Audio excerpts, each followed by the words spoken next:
টেবিলটা দেখাচ্ছি। এই টেবিলে বিভিন্ন ধরনের সয়েল টাইপ দেখানো আছে, প্রায় 10টা, এবং এই সয়েল টাইপগুলোর এগেইনস্টে বিয়ারিং ক্যাপাসিটি উল্লেখ করা হয়েছে।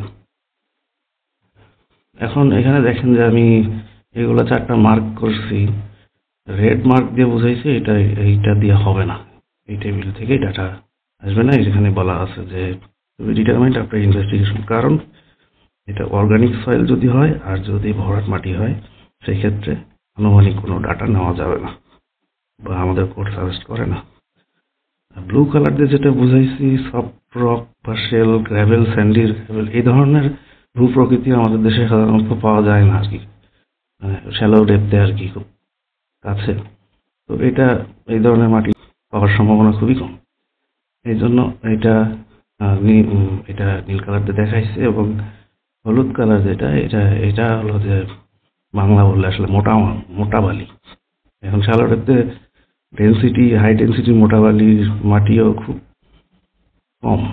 কম পাওয়া যায়। মূলত এই 4 থেকে 8, 4, 5, 6, 7, 8 এই মাটিগুলোই বেশি গ্রামাঞ্চলে বা দেখা যায়। তার ভিতরে 8 নাম্বারটাকে আমি বাদ দিই, কারণ এই সেফ বিয়ারিং ক্যাপাসিটিতে শ্যালো ফাউন্ডেশন ডিজাইন করার থেকে না করাই ভালো, ডিপ ফাউন্ডেশনে যাওয়াই ভালো। এখন 4, 5, 6, 7 এর ভ্যালুগুলো দেখি আমরা 100, 150, 150 ও 100 কিলো প্যাসকেল। এখন আমি যদি একটা এভারেজ চিন্তা করে নিই আমার জাজমেন্ট থেকে, বা আমি একটা সাইট কন্ডিশন দেখে, আমি ব্যক্তিগতভাবে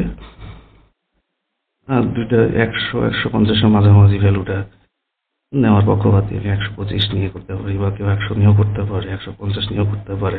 এখন যার যত সয়েল ক্যারেক্টারিস্টিক্স বা ক্লাসিফিকেশন যত ভালো হবে, সে তত হায়ার ভ্যালু নেওয়ার সিদ্ধান্ত নিতে পারে আর কি। এখন নিচে দেখেন এখানে লেখা আছে যে কথাটা 2 story or less, occupancy category ABCD। আরেকটা কথা লেখা আছে 50% of this value shall be used when water table is above the base or below it within a distance equal to the least dimension of the foundation। এটা আমি পরে আপনাদেরকে দেখাচ্ছি।